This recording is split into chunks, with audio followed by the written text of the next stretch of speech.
Good evening, Gordon, Wesley, welcome. Thanks for joining us. Final day of the Options Trading Bootcamp. We're talking about option selling today, or option writing as it's sometimes called, which is selling to open option trades. So, got our water, got our attendees, and we are ready to have a great class. Hope you guys are doing well this evening. I'm having a great morning, as always. So let's go ahead and dive in. As always, this content is going to be for educational purposes only. All examples and analysis are intended for these purposes, and they shouldn't be considered as specific investment or trading advice. Any hypothetical examples are for the purposes of teaching principles only, and they're not intended to suggest any future results. The risk of loss in trading securities, such as equities, options, futures, and Forex, can be substantial, so you guys have to consider all relevant risk factors, including your own personal financial situation before trading. Options, futures, and Forex specifically are considered more sophisticated investment vehicles due to higher leverage, and they're not suitable for everybody. Any results that I share today should not be considered typical. All right, cool.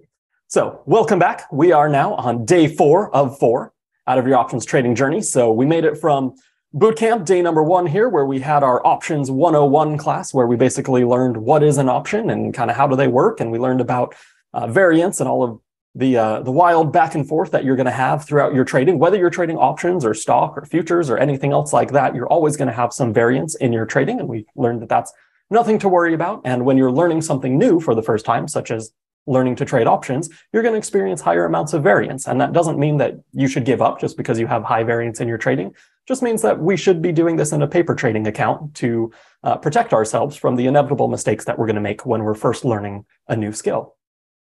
Then we talked about the options chain, where you actually go to buy and sell options, how it's structured, and how you kind of find the options. Then the next day, we talked about pricing. Day number 2 was all about pricing, and this is probably our most important lesson. Even though it was all classroom focused and no strategies and all of that, we still have to understand what makes up the price of the option. We talked about some very important concepts, such as moneyness, being in the money, out of the money, what those mean.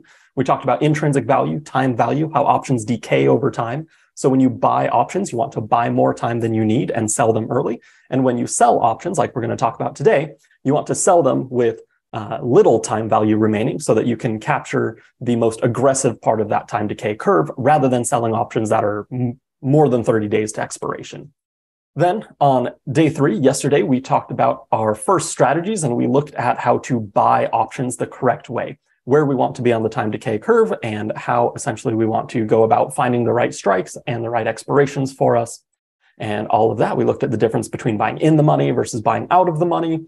And we also looked at protecting stock positions by buying put options. So we looked at speculating on an upward move in the stock, a bullish move on a stock with some long calls. And then we looked at protecting a stock position from a downward move by buying some protective put options. So today, we're going to look all at the selling side of options, meaning selling to open. So writing options rather than buying them, being on the flip side of the transactions that we looked at yesterday. We're going to talk about another strategy today that is focused purely on selling options for regular cash flow or consistent income. So who here has been enjoying the bootcamp so far? Just want to make sure we're all on the same page here. Make sure you guys have been getting your money's worth out of this. Make sure it's been a good experience for everyone. All right. Glad to hear it. Okay, cool. So we are on day 4 today, selling options, what to sell, when to sell them, why to sell them, and how to do it, which leads to our first kind of what we call a credit strategy, meaning it generates a net income for us, which is the covered call strategy. That's what we're going to cover today. And then we'll end up with a conclusion. Now, as you all are aware by now, since we've been covering this every day, Bootcamp is getting you from the conscious incompetence where you know that there's stuff that you didn't know about options. And now there's stuff that you do know about options. You know all about the options chain. You know things like in the money and out of the money. You understand what the strike price means and how that gives you the right to buy at a certain price and how that has value or no value, depending on where the stock is currently trading in relation to the strike price of that contract. You also understand things like time value, the fact that options decay. And you're much farther along than you were when you started this bootcamp at day 1. So now you know all of these things about options. We've learned a couple of basic strategies that can take you very far. They're strategies that I use all the time. Well, I don't trade stocks, so I don't really use the protective put much, but we taught that because that is one that I assume most of you are coming to this from a stock trading background. So wanted to give you something that you can slide right into your stock trading right away. And that's a great strategy. I use the covered calls all the time. Or excuse me, not the covered calls. I use the long calls all the time. We're going to be talking about covered calls today for generating regular income.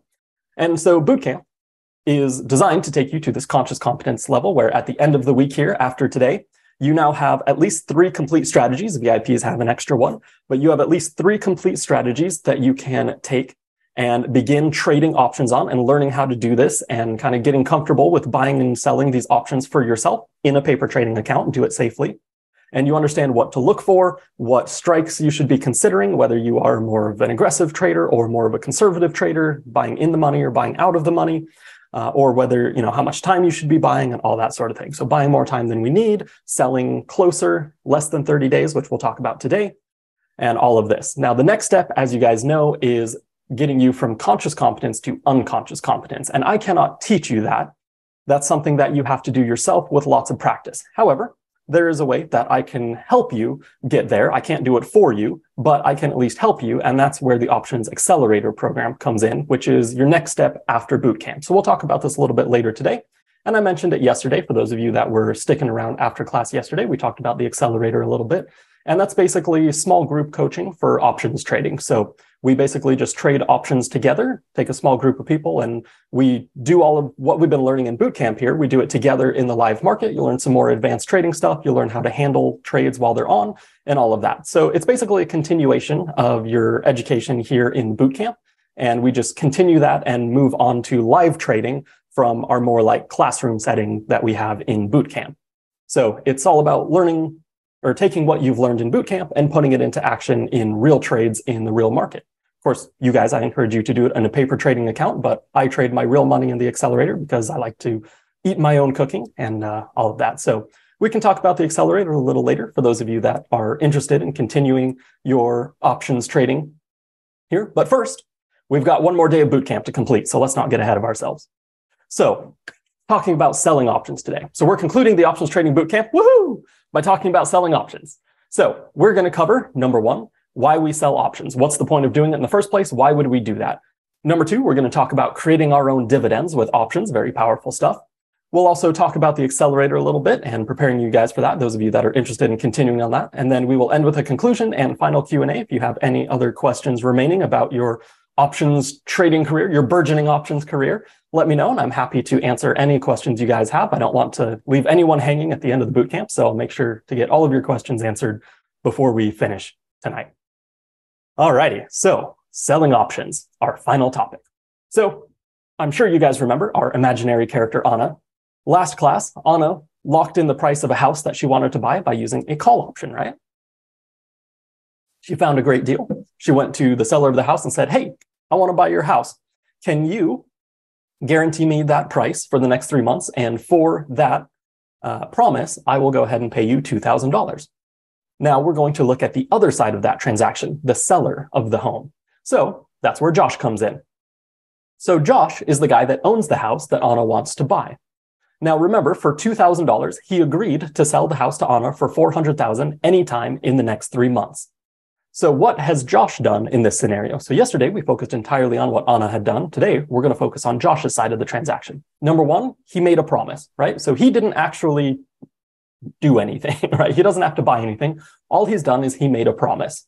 And that promise came in the form of a contract. He wrote a contract explaining the rights and obligations of both parties, right? Anna has the right to buy the house from him, in which case he is obligated to sell the house to her for the agreed upon price of $400,000. And that contract is valid for 3 months. After that, the contract expires and it's no longer worth anything. But at the time, he sold the contract to Anna for $2,000. That was the value of the contract. So looking at this again, we looked at this from the buyer's perspective, but now we're looking at it from the seller perspective. Josh has the asset, the house. Anna wants it, so she is going to pay Josh some money, and in return, Josh is going to give her the contract. So Anna receives the promise, meaning the contract for the house, but Josh receives the cash. So who has what at the end of this transaction? Anna, again, remember, has bought a contract, so Josh has sold a contract. So Anna, if you would look at this from a quantity perspective, Anna is +1 contract, Josh is -1 contract, or he is short a contract, as we might say in the financial world, right? He has an obligation. So Anna has rights to buy the house. And if she wants to buy the house, then Josh is obligated to sell it to her. So Anna has rights, Josh has obligations. She paid money. And in order to make those obligations, Josh has received money. So he got paid to make a promise. And Anna paid in order to receive a guarantee. What happens if Anna decides to buy the house from Josh? So she says, yes, this is a good deal. I got my financing in order. I'm ready to purchase the house for our agreed upon price. Well, in that scenario, Anna's going to come to Josh and say, hey, I've got that $400,000 that you need. And Josh says, cool, I'll take it. So Josh receives the $400,000.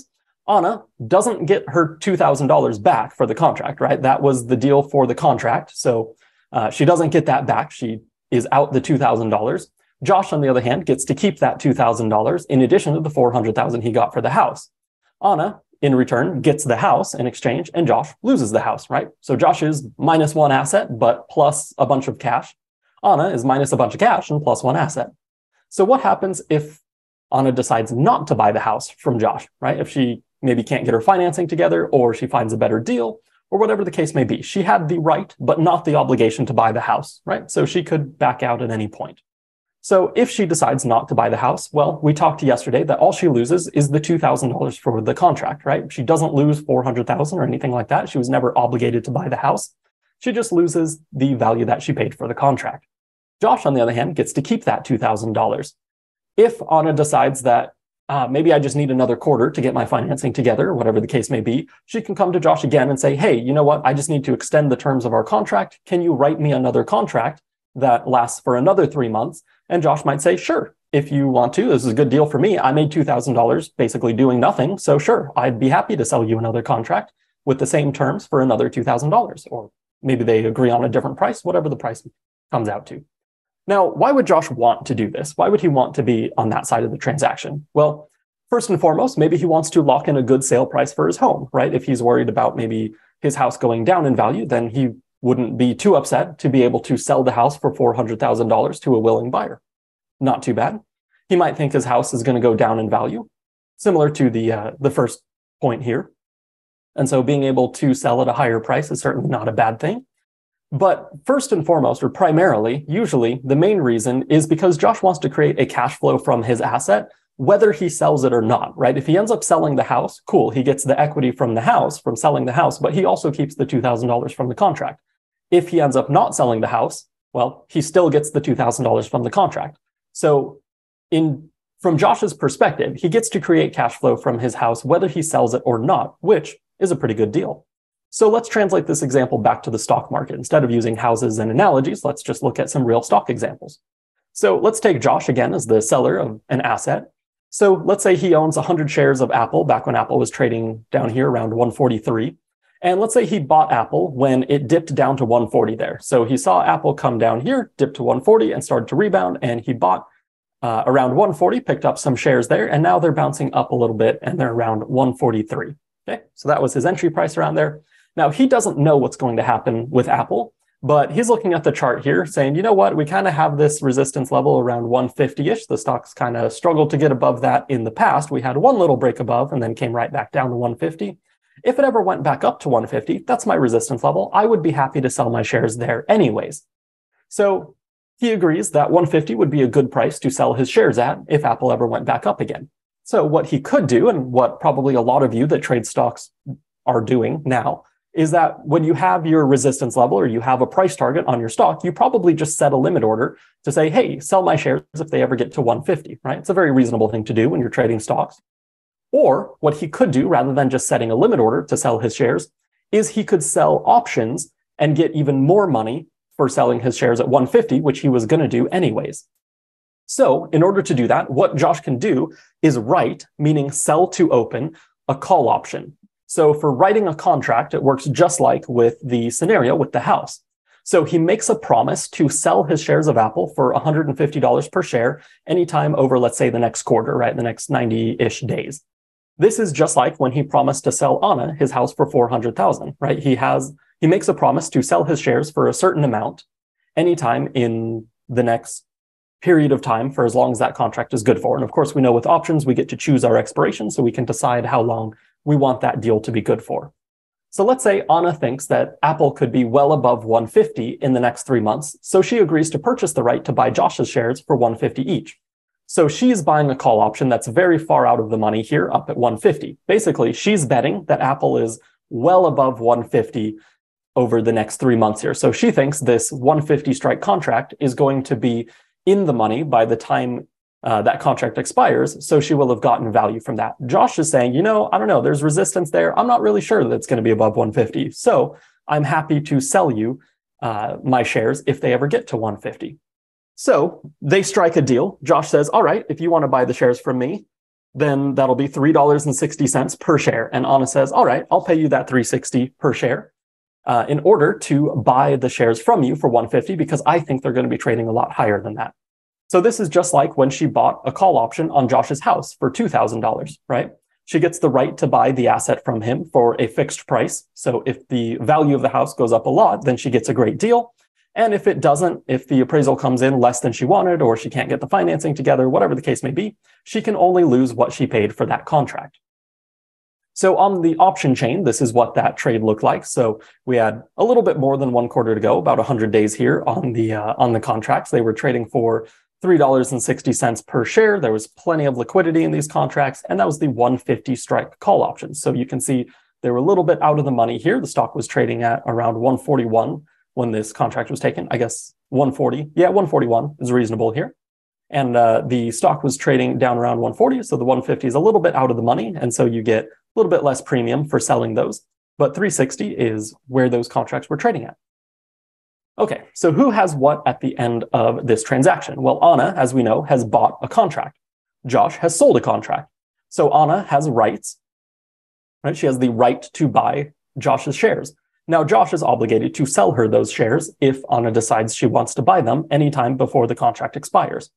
For these rights, Anna has paid money. Josh has received money in order to make that promise to sell her his shares. So as you guys saw, it's just like with the house example, right? It's the exact same thing, but now we're doing it with shares instead of with a house. So what happens if Apple goes up to 155, let's say? Well, in that example, Anna can buy Josh's shares for 150 each. So Josh is obligated to sell his shares to Anna if she wants them, right? And Josh has to sell them for 150 instead of the market price for 155. Now for that, Anna loses $3.60 per share for the contract, but she has $5 of built-in equity that more than makes up for the price that she paid for for the contract. Josh, on the other hand, gets to keep the $3.60 per share for the contract, which increases the returns that he makes. And we'll look at that in just a second. So Anna gets 100 shares of Apple for $5 less than the current market price. Josh, on the other hand, gets to sell his shares for a profit. He bought them at 140. He gets to sell them for 150, plus he gets to keep the $3.60 for the contract. Cool. So it's a pretty good deal for both of them. Now, what happens if Apple goes down to 135? Let's say it didn't go up to 155. Instead, it went down. Well, what happens in that scenario? In that case, Anna's going to lose the $3.60 per share for her contract, right? She's not going to buy Apple for 150 from Josh when she could buy it in the market for 135. That would be silly. So she's not going to buy Apple, at least not from Josh. So she loses her $3.60 per share for the contract. But Josh gets to keep that. So even though Apple went down, he still made money on those shares by selling a contract. Anna doesn't buy the shares, so she just loses the money and she doesn't end up with any shares. But Josh gets to keep his shares, so he still has the asset and he gets the cash from Anna. Anna, if she decides to, can buy another contract, maybe for a different price if she still thinks Apple's going to rebound from here. Josh might be happy to sell another contract. He was pretty happy making $3.60 on his shares, even though they went down. So he'd be happy to sell another contract to Anna and keep that cash flow rolling. So essentially what Josh has done in this scenario is he's created $360 of cash flow from his stock. And it's a lot like owning rental real estate, right? He has an asset. Maybe he doesn't really care so much whether the asset goes up or down, right? We don't really care that much whether the value of our investment property goes up or down from year to year, month to month.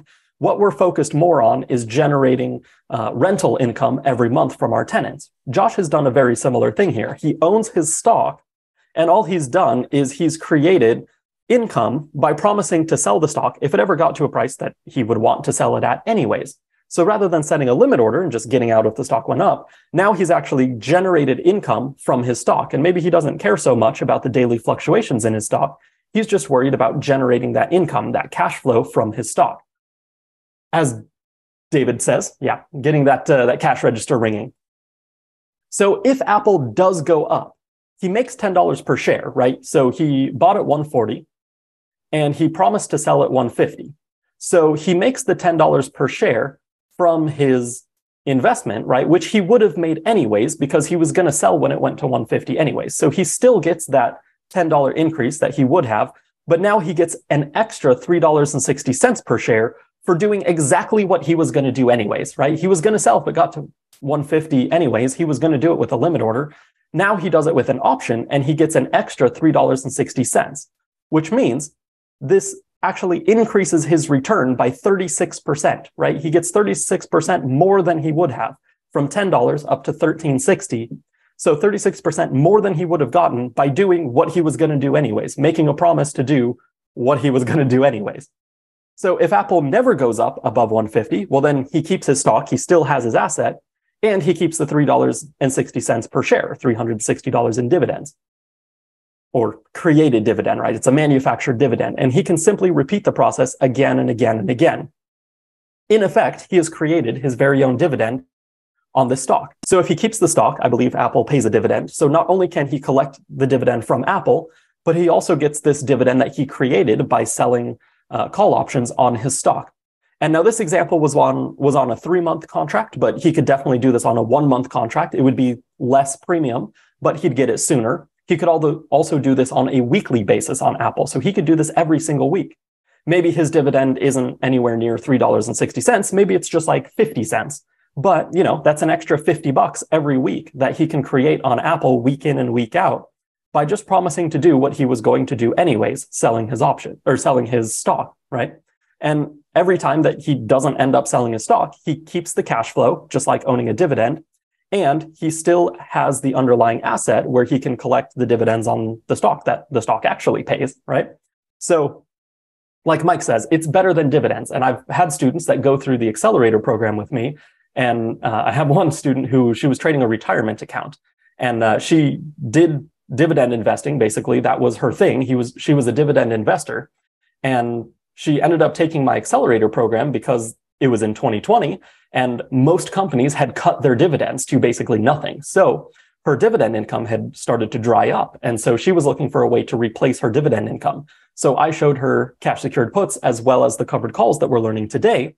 And she told me that she had basically completely replaced her dividend income with trading options this way. And she had started generating way more income from options than she was getting from her dividends before. So yeah, it can be better than dividends. And when your companies, especially when the companies that are paying your dividends cut their dividends significantly, you can replace it with options income, or at least bolster it with options income. It's very, very safe. This is something that you can do. It is the safest options strategy, no matter what level of options trading you say you have. Your broker will always let you sell covered calls because it is one of the safest strategies you could ever possibly do. People with zero experience are allowed to trade covered calls. The broker will let you do it because they know that there's virtually no way that you can lose money by trading a covered call, right? So the reason for that is if the stock goes down, yeah, you lose money on the stock, but you would have done that anyways, right? The broker will let you trade shares. So the broker's not worried about you losing money on shares because they would have let you do that anyways. So you're not taking any additional risk, right, by the stock going down. In fact, you've actually lowered your risk by the amount of premium that you gain from the option. So in this example here, even if Apple went down, well, Josh loses $360 less than he would have, or essentially he gets $360 from the option that offsets any losses in his stock.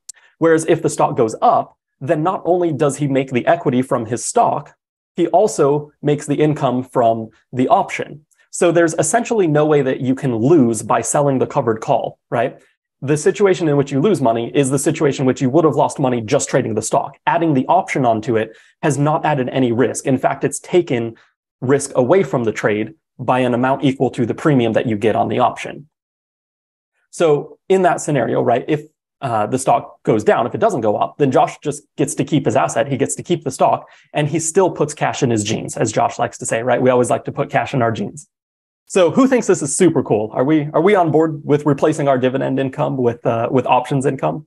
Or, it doesn't have to replace it, but you can at least get way more income from options than you would from dividends. A lot of companies pay like $1 per share on their, even $1 per share is kind of a lot for dividends these days. Usually dividends are super low compared to the stock price, but options, you can magnify your dividend income with options.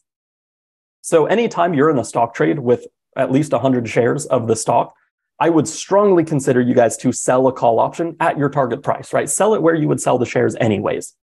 At the exact same exit price that you would have sold your shares anyways, you can get more bang for your buck by using options to exit your position rather than just exiting it on your own, right? You simply sell the call option with the closest strike to where you would want to sell your shares anyways. And that's how you sell a covered call. Okay, so this leads us to an ultra critical warning. Now, this is in bright red letters, underlined and highlighted and bright red and all of that and caps lock. Do you think it might be a little bit important? Yeah, it might be. So wake up, pay attention. Now, this is great. Selling covered calls is a fantastic strategy, and it is one of the safest, well, it basically is the safest strategy you could ever possibly do with options. But some people get a little bit greedy and they want to sell the option without owning the underlying stock. They go, oh, wait, I can just generate regular income by just selling call options? Cool, let me just do that. I don't need to waste all this money buying the stock. This is a gigantic no-no. So what would happen in this scenario if Josh sold the 150 strike call option, but did not own 100 shares of Apple? Well, remember, he's made a promise to sell shares of Apple at $150 per share. That's what selling a call option is, right? So what happens if the buyer demands that he keep his promise? Well, he's going to have to go into the market, buy shares at the market price, and then sell them at 150. Okay, well, what if Apple has some huge news, right? And the stock jumps up massively overnight, or it just has a gigantic bull run, right? Everything turns super bullish and Apple goes on a tear, and suddenly Apple's trading at $200 per share, right? And then the person on the other side of the trade goes, all right, well, let me go ahead and buy them for 150. I'll take those shares, please, now. All right, well, now Josh has to go into the market, buy them at 200, and then sell them at 150, okay? So yeah, he's made $3.60 per share, but then he loses $50 per share having to buy them in the market. So he ends up losing $46.40 per share on what should have been a winning trade. Now he has taken a massively losing trade. We don't do this, okay? Promising to sell, meaning writing a call option, selling a call option, when you don't own the underlying asset, when you don't own the stock, is called naked selling. We never, ever, ever naked sell options. You have taken the safest strategy, covered calls, and turned it into the number one riskiest strategy, which is the naked call option, okay? So just by not owning the underlying option, or not owning the underlying stock, you have turned the safest strategy into the worst strategy you could possibly do. The only thing that is like possibly worse than a naked call option is a naked straddle, which is where you naked sell a call and you naked sell a put at the same time. So you can lose on both ends. It's the only thing that's possibly worse than naked selling a call option. Naked selling call options is the number one way to blow up your options trading account, because all you need is one trade to go massively against you, and you can lose your entire account very, very quickly. Your entire account will just evaporate. Sean, why would anyone ever do that? Well, this guy did it. And if you guys were in the webinar that I did last week, I use this example because I use this example every single time I trade or every time I teach options, because it is a great example of what not to do. Do not ever be this guy. So he was doing this, right? He was such an expert at trading options. Thousands of people bought his books and watched him on TV. And he ended up losing $150 million of other people's money. Why? Because he was naked selling call options. So it seems like a great strategy at first because, oh, it's easy money. It's a very low probability of ever losing. But if it ever does go wrong, you blow up so fast. It is, like I said, the fastest way to blow up your options trading account is to naked sell call options. Why would anyone do it? Well, let's jump over to the options chain real quick. Let's go to Apple as an example. So let's say we're trading Apple here, and let's look at the 30-day options. Okay, so this is convenient. The April monthly options are 29 days away, so that's nice. So let's look at the options that have a delta of around 30. Okay, so let's take these. So if we sell these, we get an easy $200 for selling this option, right? Just bam, you sell this, immediately you bring $200 into your account. Super easy. You press a button, make $200. How easy is that? That is super tempting. But the problem is, and probability wise, we only have about a 68% chance of sorry, let me say that the other way around. If I move my price over here and go to April, there we go. We only have about a 28% chance of losing that $200, right? Meaning that we have a 72% chance of keeping that money. So we have a very high probability of keeping this $200. The problem is what happens in that it's less than 5% of days, but it does happen when the market has massive rallies. Apple goes up a bunch. What happens if Apple goes on an absolute tear? Well, the more Apple goes up, the more we lose, right? This is the opposite of buying an option, right? If we bought a call option, well, we'd have infinite upside, infinite profit potential as Apple keeps going up. But when we short sell a call option, we have infinite loss potential. The more Apple goes up, the more money we lose, in the thousands and thousands and thousands of dollars. But if we're right and Apple doesn't go up that high, all we make is $200. Okay, this never gets higher than $200. So it's just the worst risk reward ratio you could possibly get. If it does go horribly wrong, then your risk is unlimited. It's just the worst thing you could possibly do. So don't ever do this. Why would anyone ever do that? Because it's easy money. And 72% of the time, you're going to keep that money. And you can sell further out and have even higher probability, right? If I don't sell the 165, I sell the 170. Well, yeah, I'm getting less premium, but now there's an 80% chance that I don't lose on this, right? An 80% chance of just making a cool $80. And I could do this, I could sell 10 of these contracts. Cool. Now I've made $800. Woo. But the problem is, in that very small scenario, the very small chance that we get above 170 here, I start losing a ton of money very, very quickly. It's super risky. And as you guys know, I am focused on risk management. This is bad risk management. We never, ever, ever do this because you can very quickly and easily blow up your account. Don't day traders like to trade naked? None that I know of, not selling naked. Always, always, always when we are going to sell options, whether we are selling like this or we are doing it in a spread, we are always going to have the offsetting asset. So we are going to either buy another call option that offsets our risk, and that is called a spread. We'll do it in a vertical spread type of way. Or we're going to own shares of the underlying, which is similar to owning the call option, right? Both give you the right to buy the underlying stock, or you already own the underlying stock at a certain price. So that essentially offsets your obligations with the short call. So we are never going to just sell a call option by itself.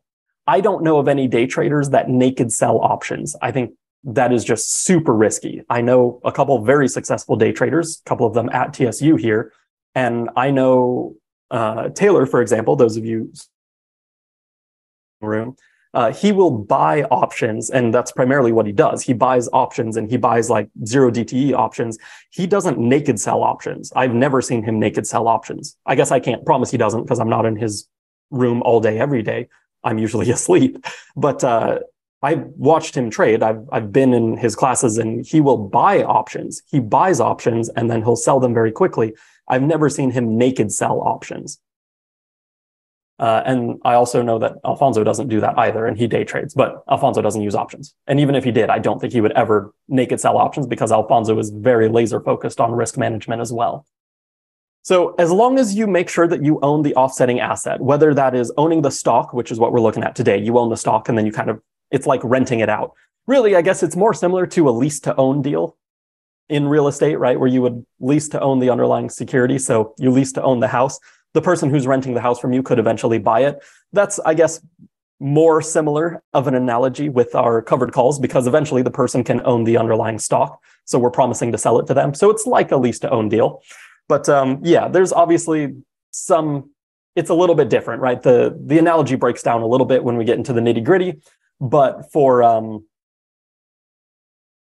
the broad concept, it's like real estate investing, right? Rental real estate, where you buy the asset and then you sell it kind of piecemeal. We're doing the same thing with our options. We buy the stock and then we essentially sell call options against that position every week or every month, even every quarter. You can choose kind of the time frame that you want to sell it on.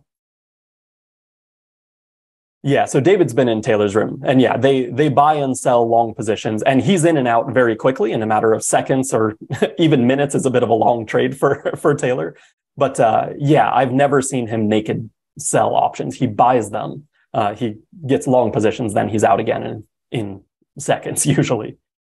So yeah, as long as you always own the offsetting asset, whether that is owning the underlying stock, which is the covered call here, or if you're doing what's called a vertical spread, you would sell a call option and then you would buy another call option a little further out of the money. That offsets your risk on the trade. So there's something, right? The call option that you buy gives you the right to buy the stock, which means that no matter how high the stock could move against you, you have the right to buy at that call option, which essentially, what's the word? It covers your obligations from the short call position. So if that doesn't make sense, if that was just confusing, I apologize. We haven't gone into vertical spreads in the boot camp because, again, we're keeping things simple. This is just an introductory course in options, but that doesn't mean this isn't super powerful stuff, right? I know people that this is all they do. You know, they sell cash secured puts, which is one of the bonus strategies that VIP's got. You got a video on cash secured puts, and that's kind of the bookend to the covered call. So cash secured puts, you generate income while you are buying a stock. Once you own the stock, then you do the other side, which is the cash secured put or the covered call that we learned today in order to sell the stock. So you generate income on both sides of the trade. And if you do that on a stock that pays a dividend, then you essentially triple dividend, right? You get paid to own the stock, or you get paid to buy the stock. Once you own the stock, you can collect the dividend from the stock. And then while you own it, you sell covered calls, promising to sell the stock. So you kind of triplicate your dividend in that way. Now, in our example here, when Josh sold the call, he already owned the shares. So his obligation under the short call option was covered, right? He promised to sell the shares to someone else, and he already owned the shares that he was promising to sell. So he was covered. That's why the strategy is called the covered call strategy, right? Because your obligations under the call option are covered by your stock. When done correctly, selling options can be a great way to create regular, consistent income in your trading account. And this isn't the only option selling strategy, right? There's vertical spreads, there's diagonal spreads, there's calendar spreads, all kinds of spreads, right? There's iron condors, there's butterflies, which butterflies aren't really a great way to initiate a cash flow trade, but there are uses for butterfly spreads. They're usually more as a trade adjustment, like you'll have a long call or a long put, and then you'll turn it into a butterfly spread later. That's usually more what they're used for. But yeah, that's stuff more that we cover in the accelerator program, because that's more like trade adjustment stuff. That's stuff, you know, things that you do to the trade once you have it on. Now, selling call options on a stock you own is just a very simple strategy, right? And that's why we're covering it, but it's still very effective. Like I said, I've had students who that's all they do. They do covered calls, cash secured puts, and they just focus on generating regular income to replace dividend income. And it can be very, very powerful. In fact, I think I've got a testimonial from that student here coming up. Now, there's a lot of other types of cash flow strategies with options that are designed to make money in many different situations, right? This isn't the only way to generate cash flow. So let's kind of talk about this real quick. A bit of, not really a trick question, but how many directions can a stock move? What would you guys say?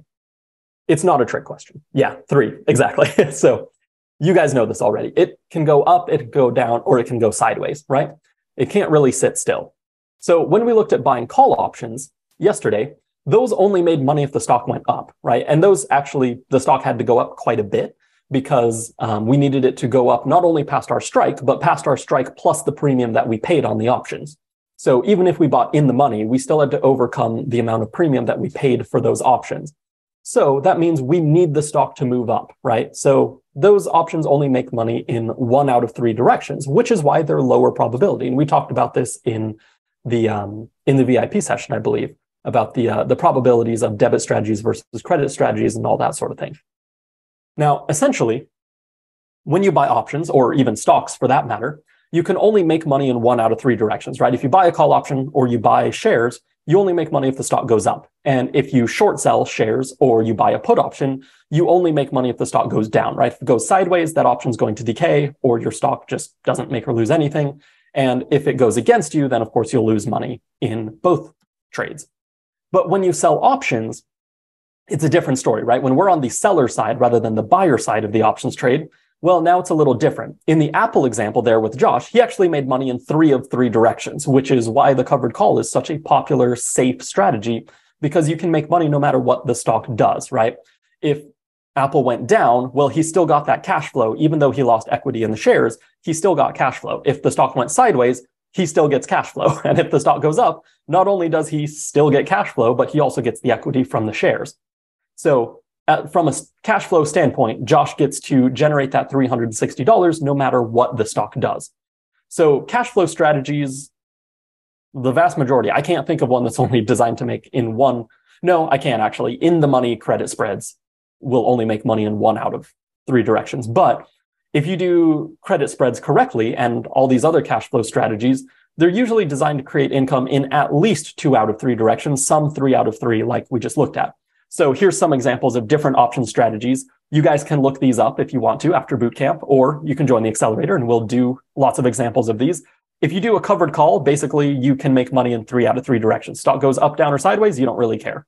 The cash secured put is a way to buy stock. So it's a little different. You get the cash flow, whether it goes up, sideways, or down.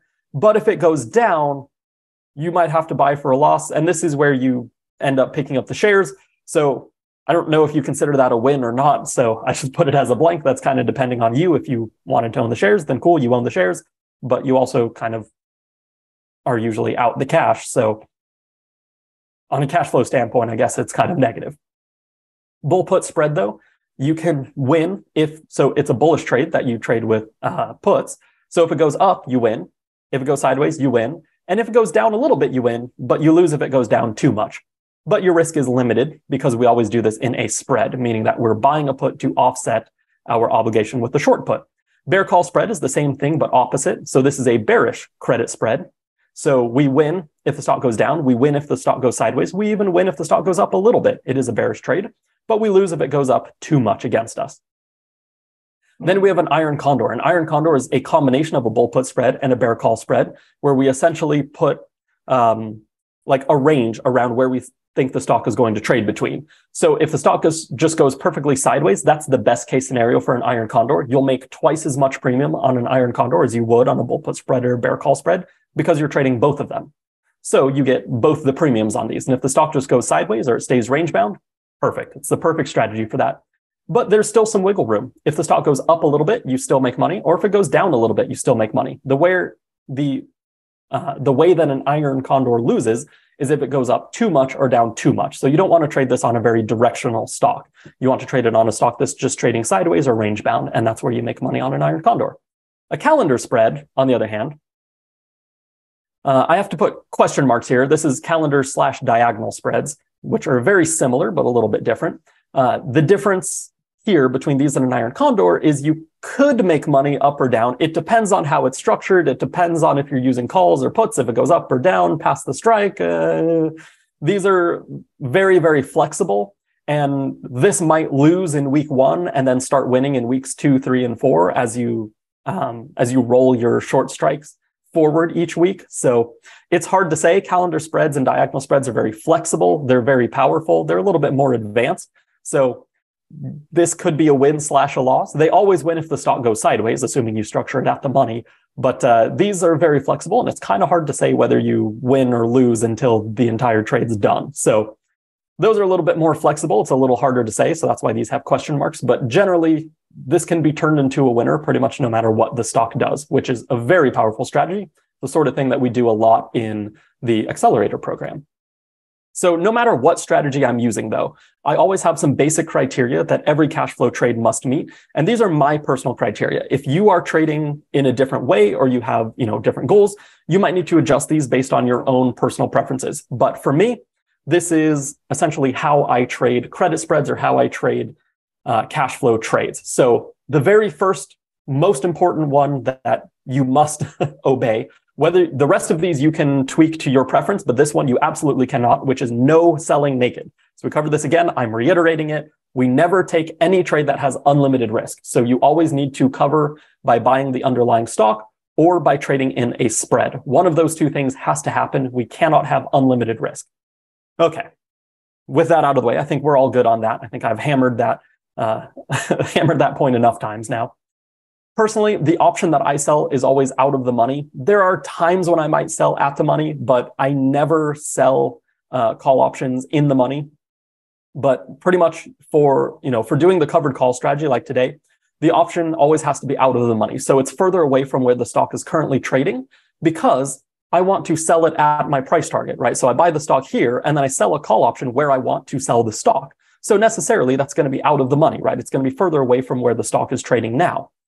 Personally, you don't have to do this, but I strongly recommend you sell options with less than 30 days until expiration. And that's just because of the time decay graph, right? Remember that time decay gets steeper and steeper as we get closer to expiration. So I don't want to sell options all the way out here because as time goes by, I'm not getting the best bang for my buck, right? The same amount of time could go by here, right? And I get way more time decay here. So I always want to sell in this part of the time decay curve rather than all the way back here. Now, if you're trading a stock that has weekly options, that's even better because you get the steepest part of the time decay curve. You get that every week and you just capture that week after week after week. You just keep repeating selling weekly options. So I would rather sell weekly options 4 times than sell 1 monthly option personally. That's just me. I also aim for a profit probability of around 70 to 80%. So we looked at this in Thinkorswim here. If I just jump back here real quick, if I sell, for example, this 165 strike call on Apple, we looked at how this gave me a profit probability of 72%. So that matches my criteria, my safety criteria. But of course, I need to own Apple or I need to own an offsetting call option here because this has unlimited risk and that's a big no-no. But the probability here is good. If you need a quick way to just look at probability, generally speaking, your delta gives you a rough probability. It's not exact, but it's a rough ballpark of generally the probability of the stock getting beyond that strike by expiration. So the 165 strike call option here has a delta of 32. So roughly there's about a 30-ish% chance that the stock is above 165 by expiration. It's not foolproof. It's nothing to set your clock to, but it gives you a rough estimate. Okay, I have about a 70% chance, 68% chance of keeping this money. Now, if I go to the risk profile and I set it back to exactly 165 here, or as close as I can get it, right on the dot, 66.66%. Okay, that's close enough to 68. It's roughly about the same. So yeah, that gives me a pretty good chance of keeping this money, okay? So if you're not using Thinkorswim and you don't know, for example, where to get this percent probability, just use your delta. Also, a lot of option chains will have this, this probability out of the money. There's also a probability in the money, but if you use that, it's the same thing. We come to 165 here. There's a 24% probability that it's out of the money. So meaning a, 76% chance that it is in the money. So yeah. I don't know who Tom Sosnoff is, but a 30 delta is a very common thing to aim for with credit strategies. So generally speaking, a 30 delta is about a 70% probability of making money. So that's usually about my minimum. Sometimes I'll go a little bit more than that, but usually the premiums start dropping off a lot as you go less than 30 delta. Your premiums get usually a little too small to be worth trading for me personally. But yeah,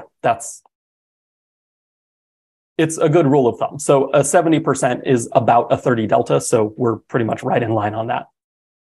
And then the last piece of the puzzle here is that the premium that I receive must be worth the risk that I'm taking. For me personally, that's a 1-to-5 ratio, meaning that if I'm risking, let's say, $1 on this spread, 1, 2, 5. So if I'm risking $1 on this spread, that means I need to be making at least 20 cents of premium in order for that contract to be worth it. Now, from a stock trading perspective, that's going to sound insane. I'm risking $1 to make 20 cents. But you have to remember that we're doing this with very high probabilities, and I'm not going to sit there and lose the entire dollar, all of that stuff. He created Thinkorswim. Oh, maybe I should look up who that is. Runs Tasty Trade. I like Tasty Trade. I didn't know who the creator was though. So thank you guys. I learned something tonight. Cool. I'll look into who that is. But yeah, 30 deltas, very, very popular, I guess, target to aim for when you're selling options. It's a very, very popular one to choose.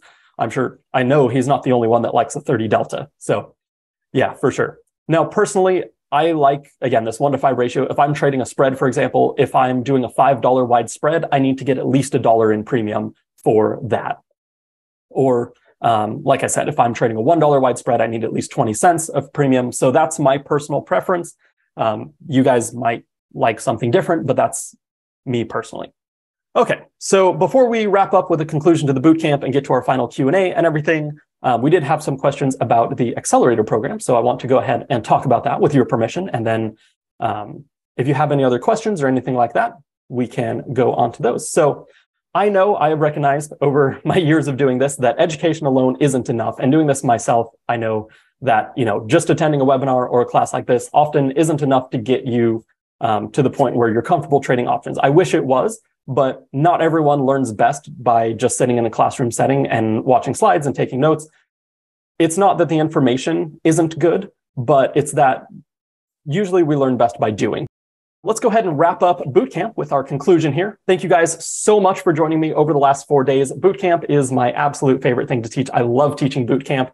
I mean, I love the accelerator as well. It's hard to pick a favorite, but bootcamp is just so much fun. I love seeing all the ahas moments that people get as they go through the days and learning, your first option strategies. It's so much fun. So I love teaching it. Bootcamp's a lot of fun. I hope you guys had a great time as well. If you have any questions about any of the stuff we talked about in bootcamp or didn't talk about in bootcamp, now's your chance. So go ahead and ask me any other questions you want, and I'm happy to stay here and answer as long as you guys want. Otherwise, I'm looking forward to seeing you guys inside the accelerator. And that's it for our slides. So I'll stick around for Q&A. Anything else you guys want to talk about, accelerator related or bootcamp related, I'm happy to answer any questions you have about options trading, trading in general, life, anything. Explain the difference between covered call and covered stocks. I guess I'm not sure what a covered stock means. I don't think I've heard that terminology before. I would say someone who is trading covered stocks, I would assume that they mean the covered call strategy. So I'm honestly not super sure how to answer that. I haven't heard of a covered stock strategy, but I would assume it's covered calls because you're trading those with stocks. Otherwise, maybe it's the protective put example that we looked at yesterday, where your loss on a stock is covered by the put option you bought. I'm not sure. I would assume that person got their terminology mixed up. Or maybe there's a strategy I've just never heard of. I guess it's possible, but I think I've heard pretty much every strategy under the sun. Do I normally use Thinkorswim to enter my trades? I do. I love Thinkorswim.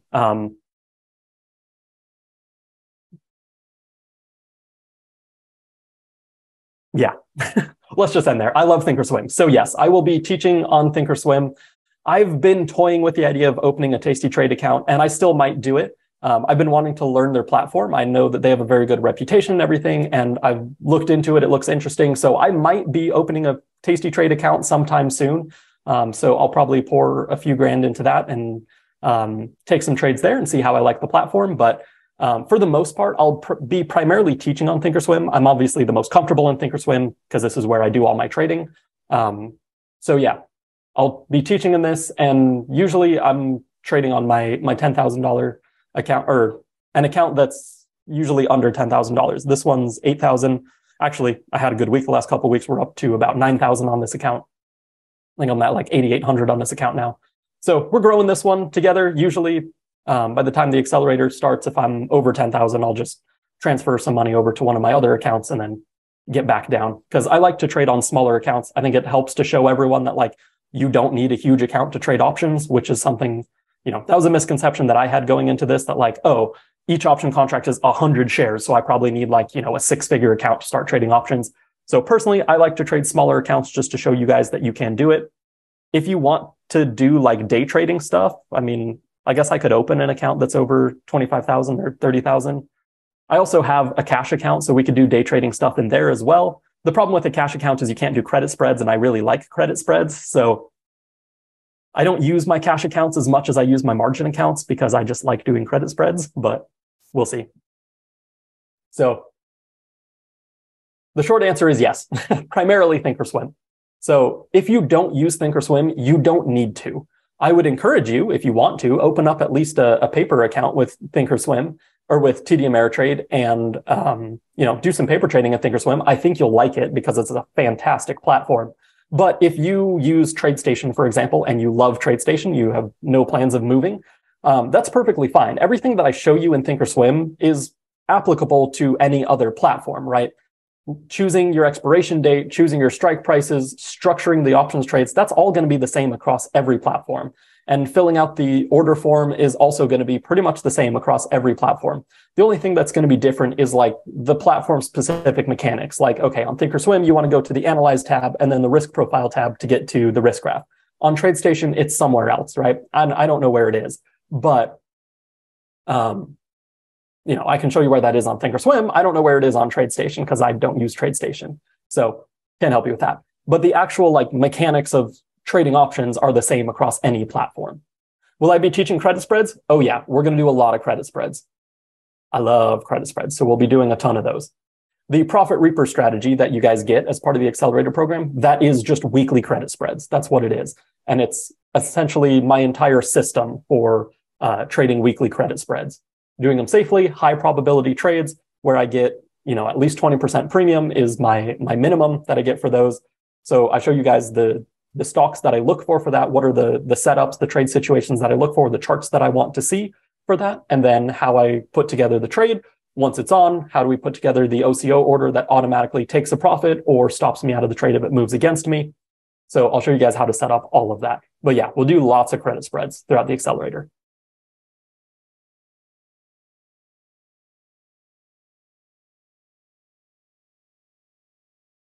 I missed any other questions?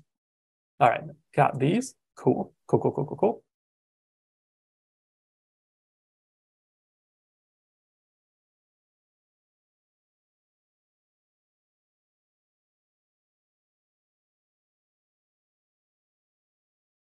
All right, there's the link again as well for anyone that does want to join the accelerator program.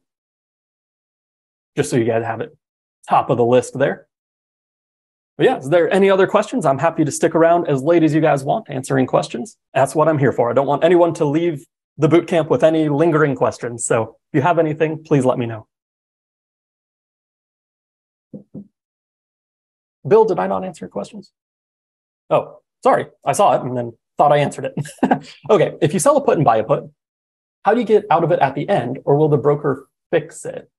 So if you are, I assume what you mean is like, I go into Apple here and I buy the 155 and then I want to sell the 155 later, right? I think that's what you mean here.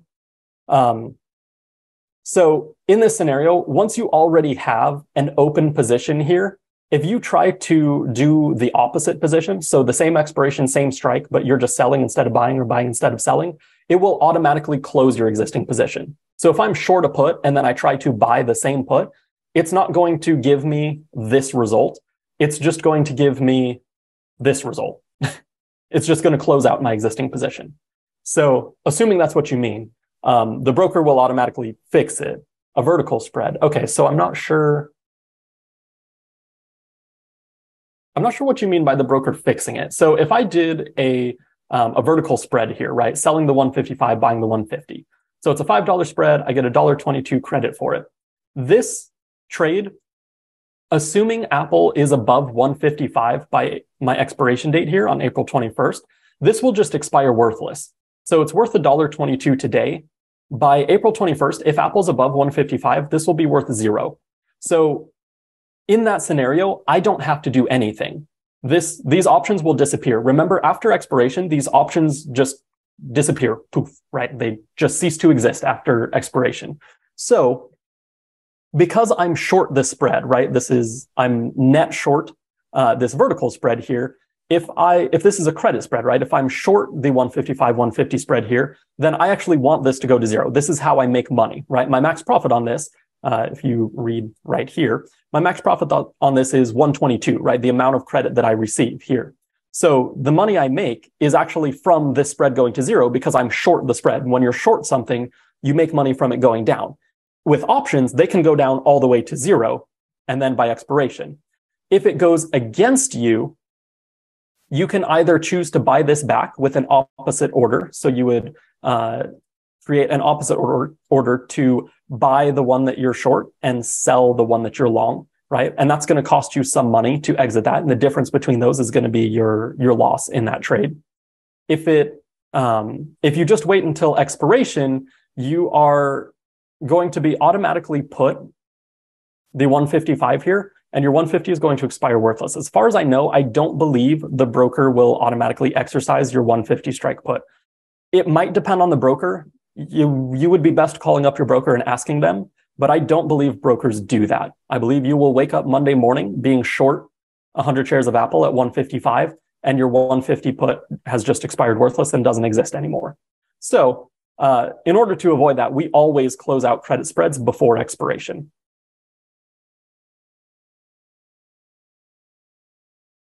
Even when they're working, I will usually buy this back for 5 cents, 10 cents, something like that.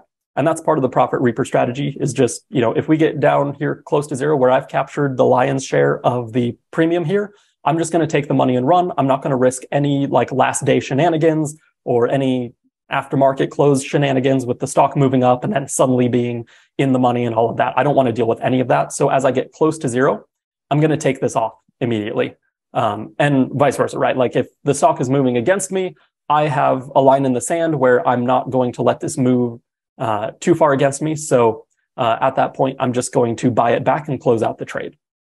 This is something that's super important with credit spreads, because when you do these correctly and you sell them out of the money, you notice that you have way more risk here than you do profit, right? I can make 122 on this, but I'm risking 378 to get that, right? So you look at this and you go, wow, making 122, but risking 378. I mean, this is a terrible risk to reward trade, right? Why would anyone take this? Well, you would take this because you have a really high probability, right? It's 65%. That's actually lower than I prefer on these trades. I like to get at least 70. So when I do these, we have at least a 70% chance of making money on these trades. So we have a high probability trade. But if it moves against us, yeah, we're risking more than we're standing to make. So it is very important that we never take a max loss on these trades. We never let these trades go all the way down to whatever this is, minus 378 on this, right? I have to exit this trade sometime before expiration because I do not want to let this turn into a max loss. And with that, we put the odds in our favor very, very heavily. So we go through the math and all of this in the accelerator program, how to trade credit spreads correctly. We go over all of that. We'll be doing lots of credit spreads. Another thing that I like to do a lot is if a credit spread starts moving against me, like if I get down here to, my break-even part here, or I just start getting down below 155, a lot of times I will just roll this trade down. So if I have this trade on, I'm going to, let's see. Harder to do it when I already have a simulated position rather than a real position. But what I would do is buy back the 155, sell the 150, and then maybe sell the 150, 250. Now that's not going to be the same. Well, the 149 and buy the 144, for example, right? So that cost me 55 cents to roll it, but that leaves in another, whatever that is, 67 cents of profit, right? So I'm giving up some profit, but I'm moving my break even further away. So I give myself a greater chance to make money here, right? So now I have a higher probability of making any amount of money, of making $67 here, rather than a high probability without this, if the stock is moving against me, that I then end up losing money. So that's an adjustment we can make to roll the trade and kind of give the trade a chance to make money. I like to do that a lot because I'd rather make some money than lose any money, right? So yeah. Did I miss another one of your questions, Bill? I know you had said 2 before. Let me scroll up here.